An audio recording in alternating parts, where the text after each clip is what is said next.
The truth about aliens.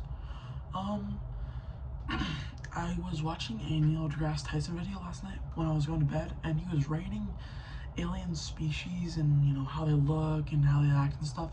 Um, sorry. And that got me thinking. And I've heard this multiple times, but that's just one thing I want to talk about. Um, if we were to discover an alien species or an alien species discovers us, which is more likely, I'd assume, um, it's either gonna be us or them. Like, there's no such thing, there's not gonna be coexistence between humans and an alien or an alien and a human. Either we're gonna get destroyed by technology or some power that they have that we don't, seeing as like we're very weak in the grand scheme of things, probably. Um, or we are immediately gonna test on them, and then once we realize that, if they really want to, they could take us out, we'd just kill them right away. We wouldn't give them a chance. Um, I bet some people would argue, like, that might not be true. There was probably activists and stuff for aliens if this were to happen.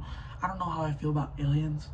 Um, to me, it feels like, we've been around for, what, billions of years now, or Earth has been around for like a billion years, something like that, right? Isn't it like 72 billion years or 3 billion years, something like that? Anyways, we've been around for billions of years, and yet there's still no alien life form. We've not discovered anything on Earth to prove that there's aliens, nor have we seen anything in space. We've just seen some like natural things like ice on Mars and stuff. Um, if there were to be um, aliens, yeah, like if we were to look back, so think about 1492 when North America was discovered by majority of Europeans, because we still know that at least um, the Scandinavians discovered it first. But if you were to say, when North America was majorly discovered, like documented evidence, hard evidence, um,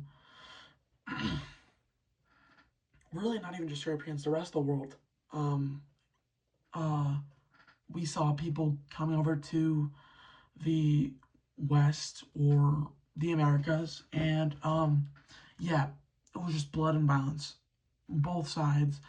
Me personally, I don't believe in this whole germ warfare thing. There is no such thing as germ warfare at that time. You just knew that you're giving them lesser quality blankets and stuff. You're just scamming them.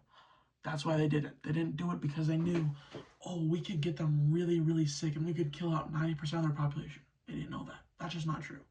Um, but it's gonna be like that. It's just gonna be a slaughter. Like we're not gonna even remotely try to connect. And also, one of the major things, the difference between the people in the Americas and the rest of the world, very small, very minuscule.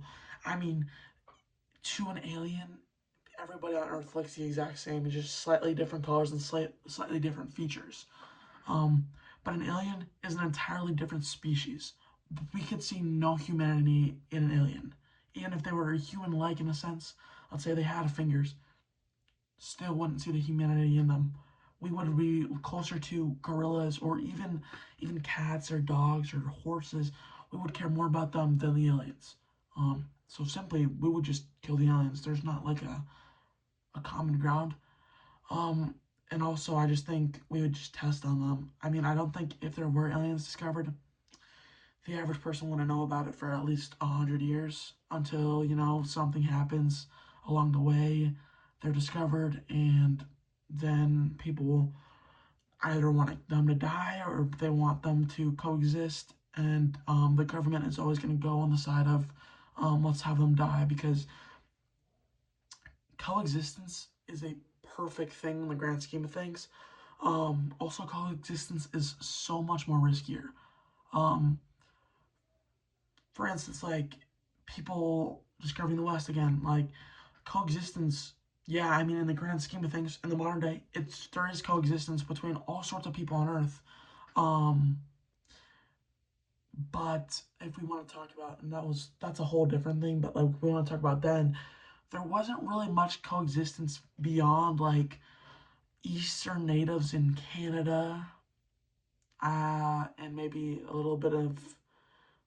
the U.S. had a few, like the Cherokee or the Creek. One of those southern tribes fought in the Civil War on the side of the Confederacy, and that was a bit of coexistence. So it's definitely possible, but for the rest of the natives, I mean, there was no coexistence. It was us or them, and them or us for their side.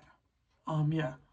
So, if we're talking about aliens, where there's no distinct, the difference between a European and a Native American, very minuscule. The difference between a European and somebody from Africa, very, very minuscule. Difference between anybody, difference between an Asian and an African, very minuscule. The difference between the entirety of human species and an alien, it's going to be insane. It's not going to be humanoid. If I were to guess, it would be some type of like energy absorbing thing. If I were to say like, there wouldn't be, I don't think there's any proof of like a food source on another planet that we know of right now. So it's not going to be human like. It's not going to be like, they're not going to be eating plants or something like that. I think it would be something about like absorbing the energy around them. And also, how do we know this will be negotiable? We don't. We really don't. Um, but yeah, that was basically all I want to talk about.